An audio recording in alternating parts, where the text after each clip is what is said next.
I know you've ranted plenty of times, but I'm curious about the thing you despise the most about Bethesda, of all the things you dislike about them. Okay, my big gripe with Bethesda over everything is their corporate nature. Because I really, really think that that's the one thing that is driving them at this point. I don't feel like they care about the player. I don't feel like they care about quality. I don't feel like they care about lore in their series. I think they care about making money. And I don't know when exactly that started. Maybe it was with Oblivion, with the microtransactions and stuff, but their lust for money has been like a huge problem with the games, because they just keep pumping out slop, and they've muddled their own lore due to that. And not just in Elder Scrolls, as I started branching out into Fallout a little bit more recently. Like, the Fallout show's lore is just terrible. You can say what you will about it as a show with like directing and whatnot, but the lore inconsistencies are horrible. They tried to make all these online games, and this is a ZeniMax game, but they tried to make all these online mobile games in order to make money. So you have stuff like Elder Scrolls Blades that came out that was just a slop house of recycled content, that the entire intention of that game was to get people to buy gems in order to, you know, speed up the progress of their little housing thing. And that game was complete trash. Elder Scrolls Castles, I don't know if that's as egregious in terms of monetization, but that's the whole reason for those games coming out. And you can even look at Castle's art style. That shit takes like no effort, I'm sure, takes like no effort to design characters in, because they look like they're made on the Nintendo Wii. And they can just throw in a bunch of characters, and they've got like a battle pass in that game.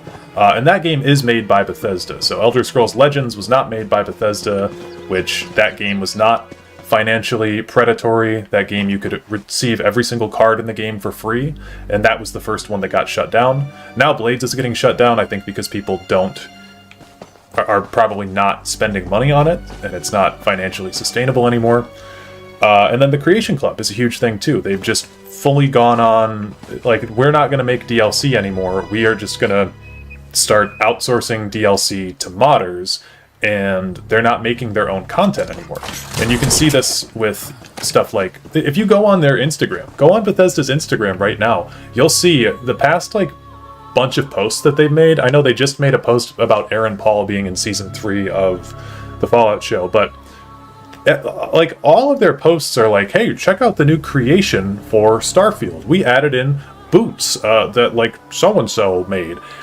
It's content that either should have been in the game from launch and just wasn't, or it's like meaningless content that they know that people will pay for, because I've met people that actually pay for the creations that they do. And then you also have their, I think, like, so the monetary thing kind of folds into an over-reliance on the player base, which is, like, they don't update their games. Oblivion Remastered still has tons and tons of bugs, and they have not decided to change that. Now, that is a game made by Virtuous, but it was partnered with Bethesda, and really, at this point, the bugs should be fixed in that game, but they just rely on modders to do everything for them. There's a reason that you see the unofficial Skyrim patch is the most downloaded mod on Nexus for Skyrim, because it fixes the bugs that are in the game. So Bethesda doesn't fix their own shit, they make their fans do it, and then they try to make fans pay for things that other fans have made.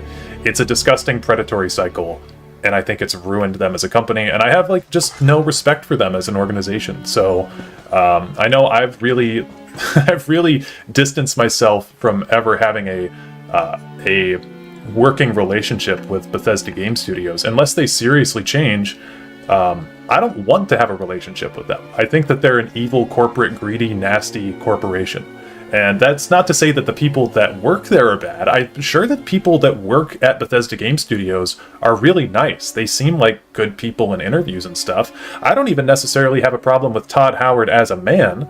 I'm sure that he's a loving husband and a good dad, but he lies to us constantly about stuff, and I feel like I'm in an abusive relationship with Bethesda Game Studios where they're just terrible to their fans. So I'm over it. I don't condone anything that they've done in really the past like 10 years, and I think that they're just, as a corporation, genuinely evil, and they want your money. So that's my thoughts on Bethesda Game Studios.